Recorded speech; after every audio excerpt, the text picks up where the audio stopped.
Dingana lehibe eto amin'ny firenena ny fanatanterahana ny fifidianana be ny tanàna sy mpanolontsaina tanterahana amin'ny farany volana jolay ho avy izao. Antoko politika sy hery samihafa eto amin'ny firenena no mandray anjara ao anatin'izany.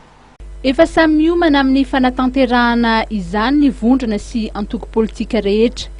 Raha momba ny antoko hery vaovaon'i Madagasikara manokana, zava-dehibe ho azy ireo ny firosoana amin'ny fifidianana be ny tanàna sy mpanolontsaina izay sedra mpifidianana voalohany ho an'ny antoko HVM hatramin'ny niorenany ny taona 2014.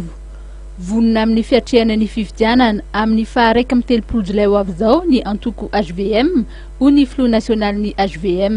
Vonona zay, vonona ny HVM atao io zatsy teny kilalao fa fifaninanana io dia samy manao izay mba paikadiny dia ho hitantsika eo zany rehefa avy eo zay mivahoaka ihany no miteny farany. Ny HVM izay raha ny Atotanisa Voray no manana lisitry ny kandida betsaka indrindra amin'ny fifidianana be ny tanàna sy mpanolontsaina. Komina 3 sy 9 amin'ireo 5 sy 9 misy eto Madagasikara no misy ny lisitra kandida mitondra ny lokony HVM. Komina 2 kosa no lisitra ikambanana no misy ny HVM. Raha ny fanazavana azy dia ny azo be ny tanàna betsaka indrindra izay ao anatin'ny mpifidy lehibe ifidin'ny loholona no fanamby apetraky ny HVM.